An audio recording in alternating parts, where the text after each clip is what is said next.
children! Yes, Salem, we're back! Almost 20 years ago, the original Hocus Pocus debuted to lackluster reviews and limited financial returns. Thankfully, you can't keep a bad witch down. After becoming a beloved cult classic over the years, the Sanderson Sisters have returned with all new mischievous plans, and they've brought a brand new cast with them. It may be cursed with some shoddy green screen, but it still reminds us how these witches were able to cast a spell on us in the first place. I banish thee from Salem forever. They were right to fear thee. Magic has a way of uniting.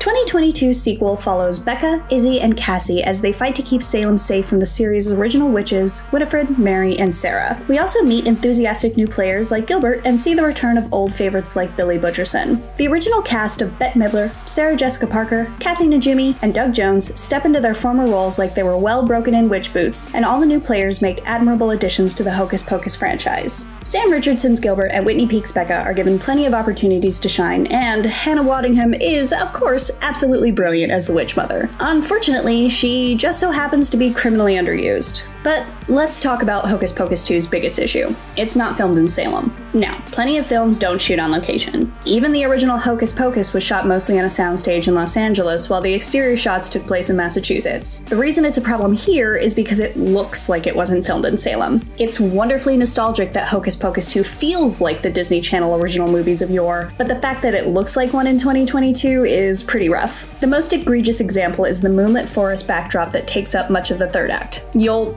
know it when you see it. Outside of some ugly green screen work and a complete lack of cobblestone in what's meant to be historic downtown Salem, Hocus Pocus 2 has some fun attention to detail. For example, the town's mayor Trask is noted to have ties to the Salem witch trials, and the family does. Bridget Bishop, innocent. Meanwhile, there are some nice witchy details like the use of angelica leaves to lift curses. It's really the root that's used for protection, but as IGN's resident witch, I'm letting it slide. Finally, Waddingham's witch mother tells a young Winifred that one day Salem will belong to us. And it does. Today, up to 1,600 of Salem's population identify as witches, and you can't throw a stone downtown without hitting a shop devoted to or celebrating the craft. Hocus Pocus 2 is all about the power of the coven. Some folks might call it trite or twee, but personally I find it hard to root against a story about sisterhood, even if it may be guilty of a little fluff. Besides, who cares about the quest for ultimate power if you can't take your sisters along with you? Who will you sing magical bops with if they're not there to back you up? What are you gonna do? Bewitch an entire town by yourself? Legacy sequels will always get compared to their predecessors, but it's practically apples and oranges with Hocus Pocus and Hocus Pocus 2. The original was all about its non-witch human characters like Max, Danny, and Allison. Meanwhile, though Hocus Pocus 2 does give Becca and friends their fair share to do, this is for the Sanderson Sisters. Whether you believe that's for cynical merch-selling reasons or because of the uptick in stories told from the villain perspective is up to you. Either way, the focus on the Sanderson Sisters means that we get way more musical numbers than we did in the first movie. The main number is the showstopper, but their other songs are fun enough. Like the original, Hocus Pocus 2 leaves things open for another sequel. Only time will tell if this is the last we see of the Sanderson sisters and Becca's circle, but for now,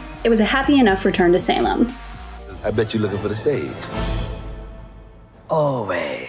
The Sanderson sisters are back, and the cost is a lot steeper than hell this time. The original cast returned to remind us why Hocus Pocus became a cult classic, and new players give fans being introduced to the franchise wonderful characters to cheer on, although Hannah Waddingham should have been given a lot more to do. Some shoddy green screen work pulls Hocus Pocus 2 down, but otherwise it feels like a Disney Channel original movie in the best way. For more spooky goodness, check out everything you need to know about the Sanderson sisters and our Munsters review. And for everything else, stick with IGN.